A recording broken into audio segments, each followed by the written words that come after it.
آپ نے کبھی غور کیا کہ افطار میں جلدی کرنے کے لیے جو کہا گیا ہے، اور یہ کہا گیا کہ افطار میں جلدی کریں گے تو خیریت سے رہو گے، کیا فلسفہ ہے اس میں؟ کبھی غور کیا آپ نے؟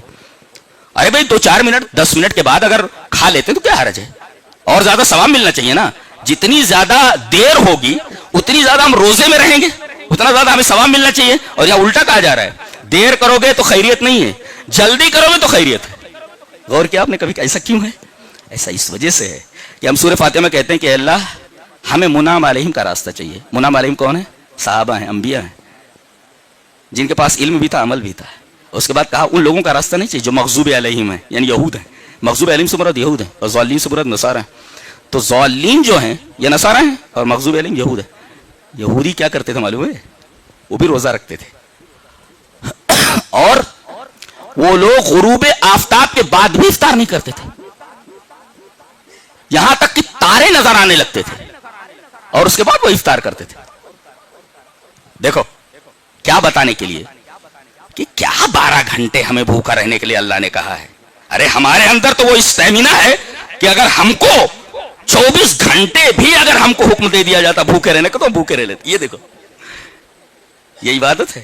اللہ نے فرمایا اصل میں عبادت وہ ہے کہ میں کہوں بیٹھ جا تو بیٹھ جا، میں کہوں کھڑا ہو جا تو کھڑا ہو جائے. اس کو کہتے ہیں اطاعت، اور اسی کا نام ہے رسول کی اتباع. یعنی جب کہا جائے بیٹھ جا تو اب انتظار نہیں کرنا بیٹھنے کا. ایک صحابی ہیں، نبی کریم صلی اللہ علیہ وسلم خطبہ دے رہے ہیں اور دوران خطبہ آپ نے ایسے ہی کہا بیٹھ جاؤ.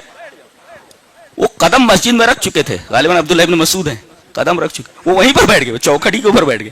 حالانکہ ان سے آپ نے نہیں کہا تھا بیٹھ جاؤ، تو دوران خطبہ آپ نے کہا تھا بیٹھ جاؤ. انہوں نے یہ سنا بیٹھ جاؤ، ان کے کانوں میں آواز پڑی تو وہیں بیٹھ گئے. وہ اس کو کہتے اتباع.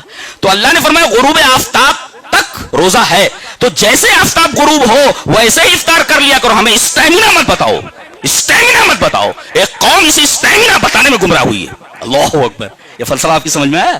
پتا ہے خیریت اسی میں ہے کہ ما اجل الفطرہ، جب تک افطار میں جلدی کرتے رہو گے. یہ مت بتاؤ اللہ کو، اسٹیمنا مت بتاؤ کہ ہم 24 گھنٹے بھی بھوکے رہ سکتے ہیں. آپ یہ کہیں کہ میرے رب تو نے جب تک ہمیں بھوکا رہنے کے لیے کہا تب تک ہم رکے رہے، اور اب تو نے کہا کہ کھا لو تو فوراً کھا لے رہے ہیں ہم. یہ تیرا حکم ہے، جب تک کہا بھوکے رہو تب تک بھوکے رہے، اور اب کہہ رہا ہے کھا لو تو فوراً ہم کھا رہے ہیں. ہم دیر نہیں کر رہے ہیں، ہمیں اسٹیمنا نہیں بتانی ہے، ہمیں اپنی طاقت اپنا پاور نہیں بتانا ہے کہ ہم 24 گھنٹے بھی بھوکے رہ سکتے ہیں. یہ یہودیوں کا عمل ہے، اور یہودی اسی میں خیریت سے 2-4 نہیں ہوئے، خیریت سے باہر نکل گئے.